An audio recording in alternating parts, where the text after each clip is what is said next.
All right, so your Etsy shop has suddenly gone quiet. You're getting fewer views, fewer sales. You are starting to panic that Etsy has changed the algorithm yet again. And you're certainly starting to think that Etsy's algorithm hates you. If that sounds about right, then buckle up because we are going to go through exactly what is going on right now before you start ripping everything up and starting again, and how this is actually something that really basically happens every single year around the same time. Sellers come to me with the exact same stories, the exact same problems.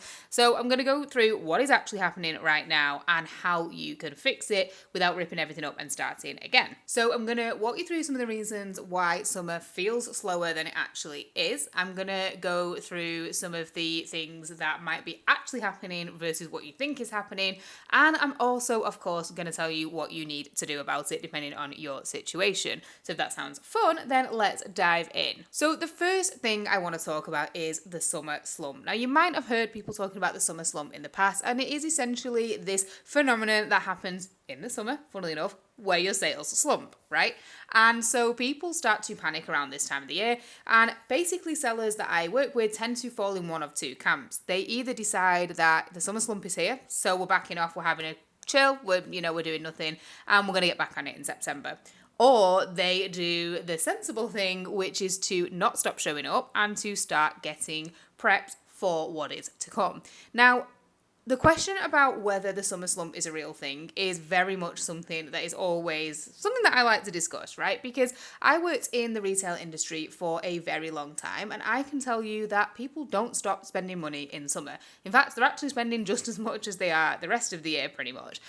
The thing is that people's priorities shift in the summer, right? So if you think about it, I mean, here in the UK, we've just had a heat wave. People are starting to shift their priorities and shift their spending into other areas. So yes, absolutely, some industries are affected by this. If you sell a product that is not very seasonal, that is not very relevant or applicable in the summer months, then you might see a lull in this time of year in terms of the demand for your products. So some industries absolutely don't see this at all, right? I am actually in the wedding space, so I am a wedding stationer, and summer is my busiest month versus December and November, which is everyone else's busiest month, is my quietest. So you really need to know whether you are a seasonal business or not, first and foremost. But the biggest thing you need to be thinking about is who your customer is and what they are thinking about right now. So many customers are shifting their attention, their focus, and their money to experiences over things, right? So if you think about it, in the summer, if the weather is better, people are spending a lot more time outdoors. You've got kids off school that people are trying to, parents are trying to entertain their kids instead of actually, being in their normal routine. You have got weekends spent in the great outdoors, maybe barbecuing, maybe saving up for and spending on holidays and experiences there instead.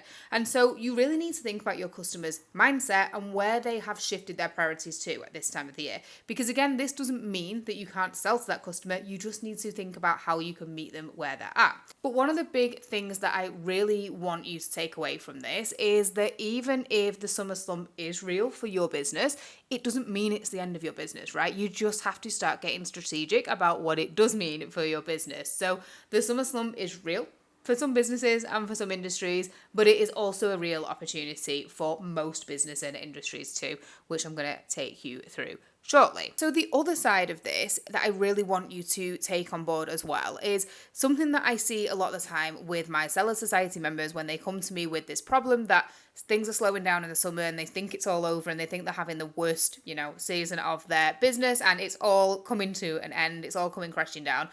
A lot of the time, when we actually look at it, summer can feel worse because it's just a little bit slower than previous seasons. So if you've been in business for more than a year, you can look back over your previous sales data and see if you generally do have a dip in summer. And what you really want to be doing is comparing to that season, right? We want to be looking at your May, June, July this year versus your May, June, July last year and the previous year to see if this is a normal slump around this time of year.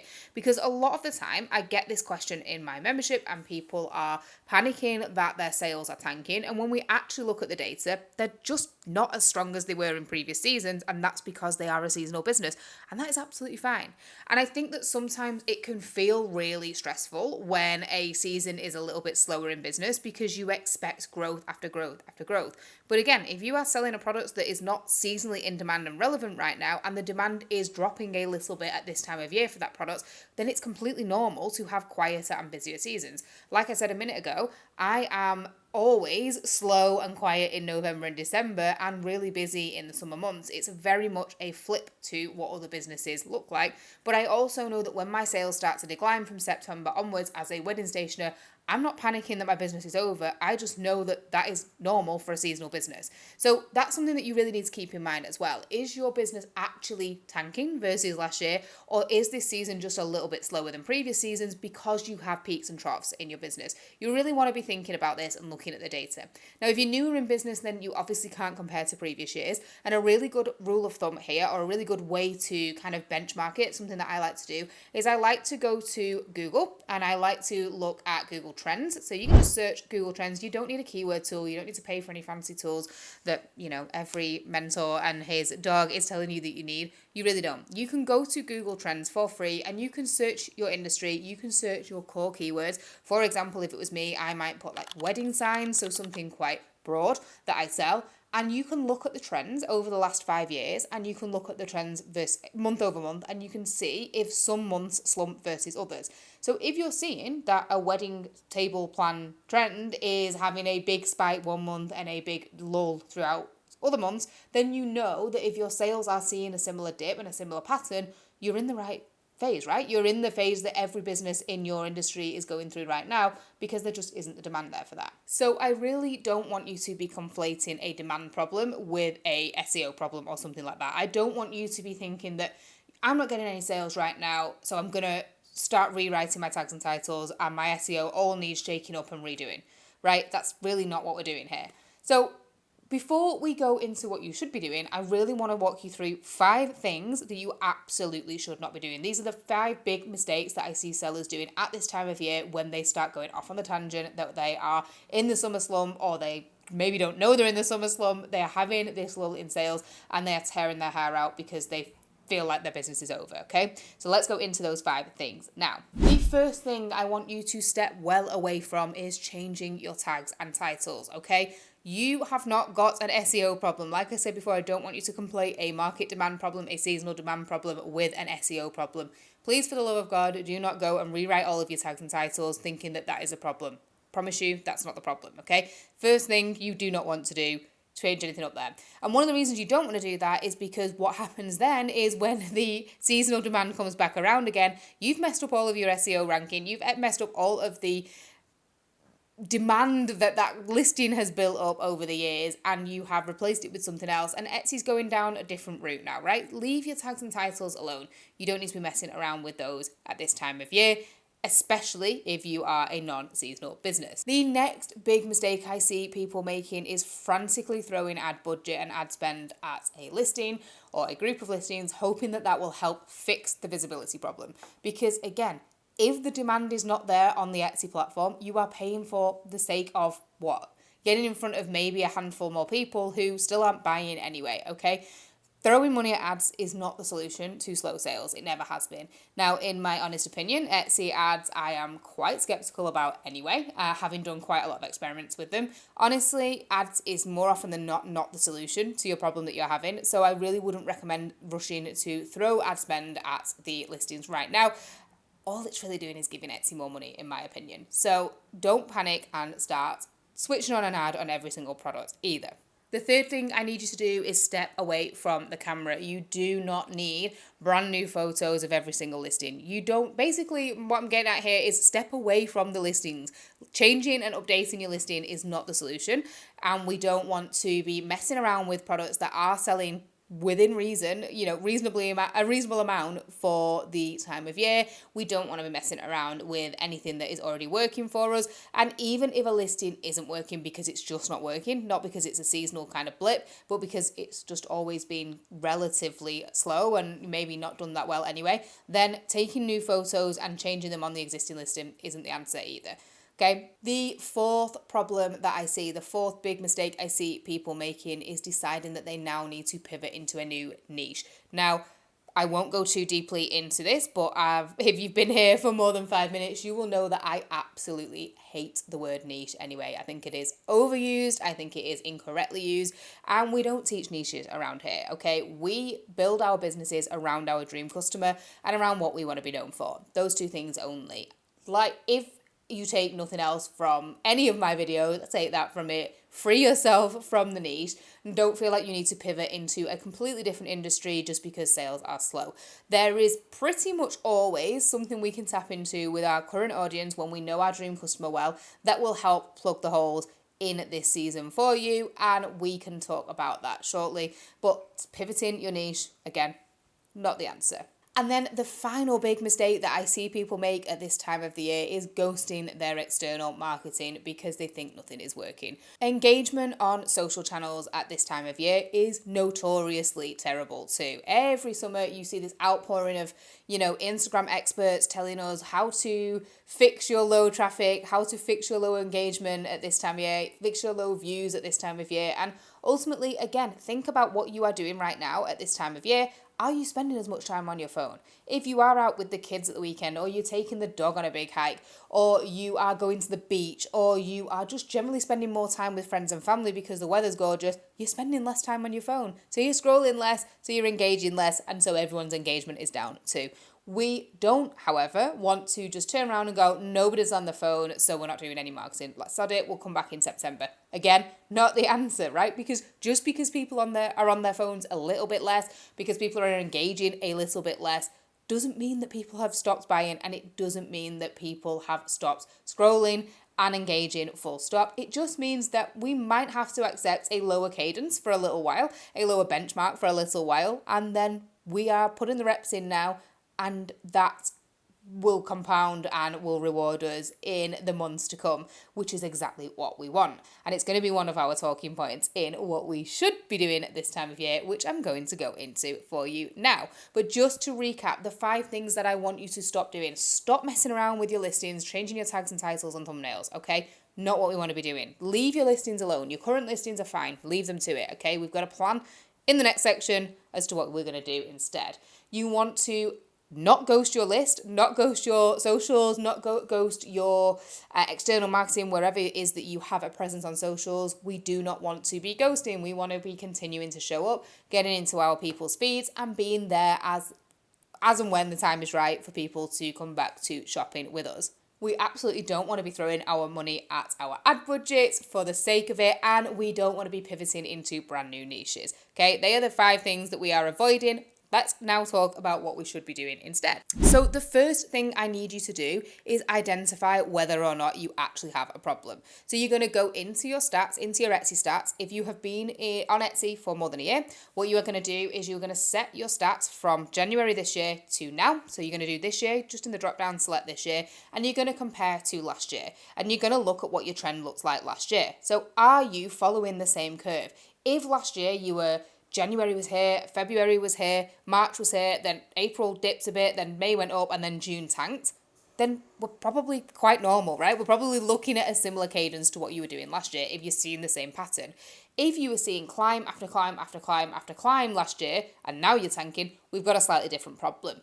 With the caveat that if maybe you went live in February last year, that's when you launched your shop, and then March picked up, and April picked up, and May picked up, and you kept climbing month after month because you were listing constantly, you were finding your right products, you were constantly kind of showing up, you were working really hard to get things going, and then you see a little bit of a different pattern this year. That's a little bit trickier to manage, and so I would only recommend comparing year on year if you have been live more than a full calendar year, right? So say, for example, you went live in August of 2024 and you're now in nearly 2 years in, or even if you went live, towards the end of 2024, you had a full calendar year last year, and then you've started another full calendar this year, then you have got a good benchmark to look at. If you have been live for less than that, use the Google Trends technique instead and map your traffic against Google Trends for the last 5 years. look at where the peaks were, look at where the troughs were. If you see that the thing that you are searching has a complete flat line, it is the same amount of demand month after month after month, then you shouldn't be seeing big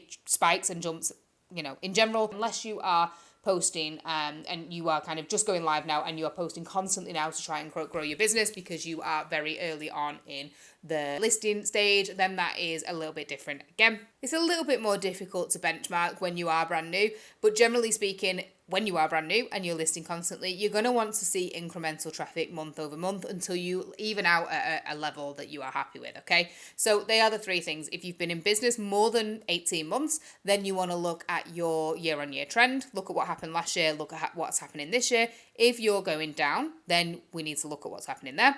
If you are actually pretty much on a level, it doesn't matter if you're slightly behind on traffic versus last year, but you're following the same pattern. We're still in that summer slump. We're still seeing that same seasonal trend dip. We're not worrying necessarily that we're a little bit behind last year. We are just making sure that we haven't seen a huge spike up in June usually and a massive dip down in June this year, because in that case, we've got another issue as well. And then if you are brand new, then you want to ideally be looking at the Google Trends if you can, and if you are listing constantly, then you just want to be seeing that cadence of increasing traffic month over month. Now, for those caveats that I just said then, if you are seeing like a huge dip where June last year was really high and then you've gone completely, May to June went up last year and then May to June this year has completely tanked, then we want to look at what was happening in May to June last year, because there's a very good chance that something happened last year, that maybe you listed something that took off and maybe it's just not listed again this year. You've not relisted it. Or maybe it took off in June last year, it did really, really well, and then it slowly tailed off over last year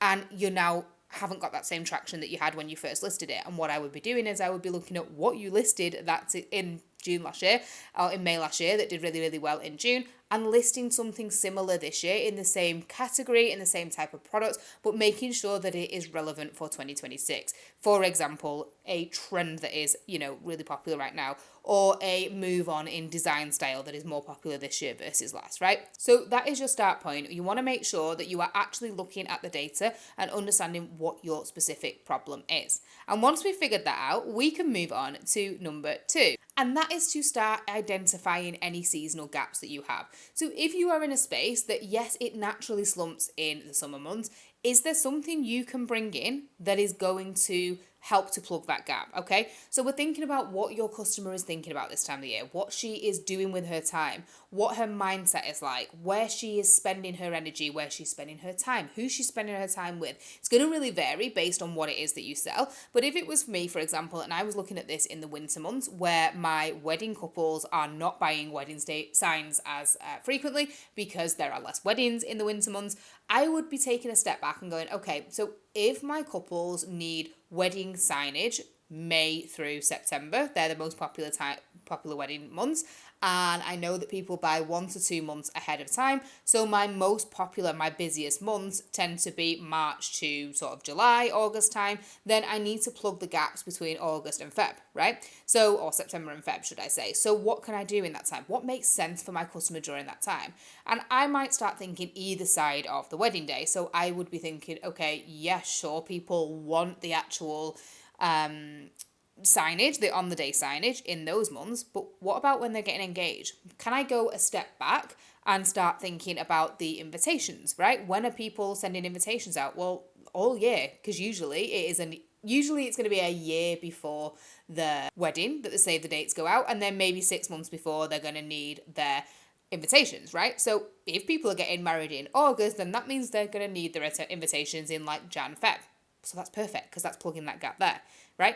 And then the same for the rest of the months of the year. So that really works there. And then what I might also think is, how can I tap into that after the wedding as well? So say my couples have, they've got all of their on the day stationery and signage. Is there something that could be potentially helpful for them in the rest of the year, like a few months after the wedding? Thank you cards. Prints of their wedding photography. Maybe we are going to think about a very typical traditional journey for a couple and think maybe potentially, pregnancy announcements, baby showers. Can I go into additional sort of spin-off categories that make sense for this customer at different parts of the life cycle. So there's so many things that I could think about for my customer there, and that's how you want to put the lens onto your customer too. If you are selling something that is highly seasonal in January and February, what would make it relevant and more specific for the summer? So an example of this, I have a client who sells planners for busy mums, right? And so she has got the January peak where her people are really going hard after getting back into it after the new year. And then you have got the September peak where it's the back to school feeling and season as well. So for her, we would be thinking about plugging that summer lull, that gap where things are a bit chaotic, the kids are off school, she's not as organized. She will be creating products for busy mums that have got kids out of school who want to get back into a summer routine. She's also thinking about products that are going to help mums to keep their kids busy without using screens. So, screen-free summer bundles, and she's then getting prepped in time for launching new back-to-school products in September. She's spending the whole of summer warming her people up to get to that point as well, okay? So think about who your customer is. Just because it doesn't necessarily seem like it makes as much sense in January versus August, there's ways and means to twist the kaleidoscope on your product to make total sense for your customer at this time of year. So back when I was working in retail, one of my main jobs for one of my last jobs that I did before I went full-time in my business was actually the campaign plan for the entire business, right? From the beginning of the year through to the end of the year, we would go month by month, season by season, quarter by quarter. We would have customer experience teams giving us insights as to our customer mindset at different times of year, doing surveys with our customers, telling us what they wanted. We would then be planning what went out in communications, what went out on the homepage, what kind of offers and promotions we might do, what things we were talking about when it came to the business. So just because we sold certain clothes didn't mean that they weren't relevant at different times of year with a different main message, okay? So really tap into that customer mindset. This is the number one piece of advice I can give you. Think about your customer, think about what she is doing month over month, and start talking to those different pain points, those different desires that she has at different times of year. The next big thing we want to be doing, we want to be prepping new listings, okay? Do not, so I said in the last part about how all of the things that we shouldn't be doing, we shouldn't be tweaking tags, tinkering with SEO, changing our thumbnails, just create new listings. Once upon a time, editing listings could help to give that listing a boost. We are now seeing a complete shift in the way Etsy works. Etsy is valuing new listings. So instead of messing about and faffing around with your title and your tags and things like that on an old product, duplicate that product and start updating a new variation for the summer. Leave the old one alone, just let it do its thing, let it maybe kick back to life in September, and really twist that kaleidoscope and create these products, create these variations of your products, these new listings, duplicate listings that make sense for your customer right now, okay? Just start getting more products out into search, start testing new thumbnails, start testing new angles. This is the one best thing that you can be doing to really get into what is working in the algorithm at this time of year. And following on from that, the next big thing you want to be thinking about is prepping for Q4. If you are a business that is quiet in summer, but you know that you are going to be smashing it for gifting over Q4, your prep starts now. We are already seeing bestsellers in the Christmas space. We are already seeing Halloween in the shops, and it is not even July yet. When I'm recording this, it might be by the time you see this, right? We are absolutely going earlier and earlier every single year on Q4 related products. So really, again, when I worked for big businesses, we were actually planning 2, 3, 4 even seasons in ahead, right? I would be spending July, the hottest month of the year, the heat wave like we had last week, in a fake snow-filled room shooting Christmas, right? We were always at least a couple of seasons ahead because big businesses have to be. You can be more flexible as a small business, but you do need to be ready. And so this is absolutely the perfect time if you are quiet and you know that you really can't squeeze any more juice out of your customers in the summer months, which most people can still do that. But if you are really, really quiet, then this is the perfect time to be working on that stuff for Q4. So really starting to think about that shift in mindset from now until, into September, that new back to school mindset, that real kind of feeling of like a fresh start, a reset, the new season changing, then of course going into Halloween, going into, Black Friday, going into Thanksgiving, going into Christmas and gifting, and really starting to prep your ranges and what you're going to create, but really starting to think about what you need to prep and get ready for Q4 so that you're well ahead of time and you're not scrambling at the last minute either. And then the next thing that you want to be thinking about is how you can actually optimize your conversion rate and optimize your average order value for the traffic that you are getting. So if we are getting less traffic at this time of year because we are quiet, then we want to optimize how much money we are making from that traffic. So we want to be looking at how we can optimize our conversion rate. We want to be looking at how we can optimize how many of the people who land on our listing actually go to checkout. And we can do that by making sure our listing is completely crystal clear. It's answering all of our customers' questions. It's really clear on what they are getting. It's offering a really great walkthrough of the product. It's telling your customer the pain point that it solves, the desire that it's hitting, all of these things. It's building trust, all of this stuff to make sure our listing is set up to sell. And if you need a hand with that, I have the listing lab, which you can check out in the show notes, the description of the video. I couldn't remember what it was called then. And this is going to help you with what to put in your listings, but optimizing your conversion rate so people are buying. And then optimizing your average order value to make sure that you are maximizing what you can make from each customer, right?